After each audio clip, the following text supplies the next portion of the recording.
Lakini vile vile katika maisha yetu lazima tumpe Mungu, atumpe Yesu nafasi ya kwanza. Kama Yohana Mbatizaji alivyofanya, nafasi ya kwanza Yesu.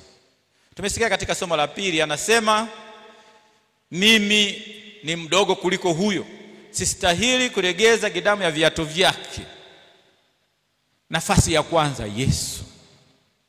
Na katika kuweka nafasi ya kwanza si pesa, si mshahara, si yote hayo, Yesu wa kwanza.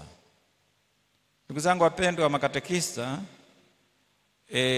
huu ni ulimwengu tulio nao, ni ulimwengu wa utandawazi, ni ulimwengu ambao una mambo mengi sana, ni ulimwengu ambao vile vile kuna watu waliosomea sheria.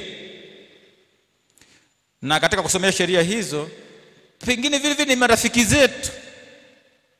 Mnaweza mkakorofishana na paroko au na yoyote yule kanisani, kokote yule, kutokana na mwenendo wako mbaya, hujafanya vizuri. Sasa bwana, mbona kazi yako hii unaonekana unafanya sio? Uondoke. Tunafanya nini? Wengi tunaenda kwa wanasheria. Tumeshuhudia wengi wameshitaki na wanataka fidia. Na hii inaogofya hata wale ambao ni makuhani, wale ambao ni watendaji katika parokia, na yote hiyo wanaanza kuogopa makatekista. Wanaogopa kwa nini? Wanaogopa kwa sababu sasa wanaingia kwa mlango wa kuajiliwa.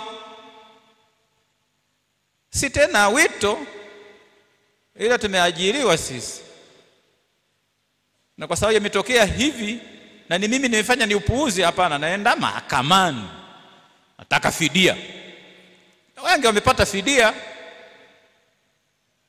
Na kwa sababu hiyo sisi kama makatekisa katika kongamano letu vile vile tujiangalie kanda yetu ya Dar es Salaam hii. Na wengine nimeshuhudia hata mimi mwenyewe kabisa kwamba wanalipwa hapa, chukua 1 2 3 4 5 nafidiwa.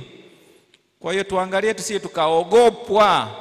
Sisi ni watumishi wa Bwana, ni wito tulio nao. Ndio maana ukiangalia katika parokia zetu tunakuwa na uchaguzi wa halmashauri za walei. Kama mwaka kesho tunaanza uchaguzi huu, lakini hata siku moja tujai kusikia kwamba sasa kuna uchaguzi wa makatekista. Ni kutokana na wito. Unaenda unasomea, unaelewa vizuri, unatumwa ukafanya kazi hii. Ukianza kutafuta sasa ya dunia, shida. Ukianza kutafuta pesa, shida. Ukianza tamaa mbaya, shida. Ukianza kudokoa, shida.